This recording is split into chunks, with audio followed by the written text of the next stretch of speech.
चलिए बढ़ते आगे। जहां बीजेपी सांसद रवि किशन ने संभल में सड़कों पर नमाज नहीं पढ़े जाने के फरमान पर प्रतिक्रिया दी। वहीं गौशाला पर समाजवादी पार्टी के नेता अखिलेश यादव के बयान की रवि किशन ने आलोचना भी की। साथ ही सीओ संभल की गुजिया बनाम सेवैया बयान को लेकर भी प्रतिक्रिया दी है।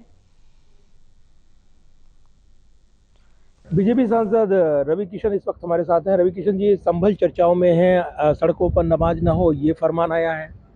बहुत दुखद है। देखिए, अगर ये बात की चर्चा हो रही है जहाँ पर सबको पता है कि अगर वहाँ पर नमाज आप पढ़ रहे हैं, दिक्कत हो रही है, किसी ने कंप्लेन है, उस पर राजनीति लोग शुरू कर दिए, तो उसको कानून के हिसाब से चलना चाहिए कि एम्बुलेंस वहाँ से गुजरे, स्कूल के बच्चे जाए स्मूथली रहा। और ये हिंदुओं पर भी लागू होता है। महाराज जी हिंदुओं के लिए भी वही ना कानून लाते हैं जो मुसलमान भाइयों के लिए भी लाते हैं। और जितना हम जानते हैं, जितनी हमारी जानकारी में इनके सब आलिमों को सुने कि नमाज मस्जिद में कबूल होती, नमाज मस्जिद में होनी चाहिए।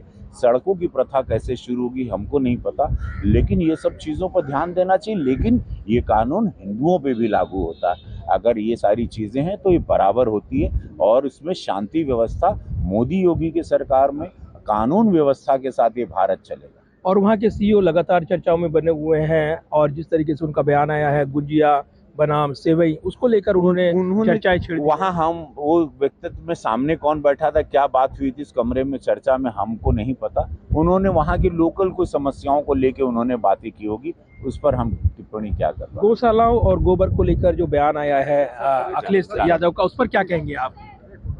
बहुत दुखद है। देखिए, वही गौशाला से हम लोग बड़े हुए, उसी का भोजन पाए, वही गौशाला से दूध मिला, वही से हम लोगों का जीवन सार्थक हुआ, हमारे पूजा हवन में होता। वहाँ उनको बदबू दिखाई दे रही है, हमको ये बड़ा जान के बहुत दुखद। धन्यवाद बात करने के लिए। और रवि किशन अपनी प्रतिक्रिया दे रहे थे क्योंकि कहीं ना कहीं जो उत्तर प्रदेश की राजनीति और खासतौर से संभल में जिस तरीके से वहाँ पर चर्चाएं चलती हैं, वो एक बार फिर चर्चित शहर बना हुआ है और इस पर बयान दे रहे थे रवि किशन। तो अलग अलग मामले हैं और उन मुद्दों पर राजनीतिक घमासान भी देखने को मिल रहा है। Pradeep Kumar, total news, Delhi.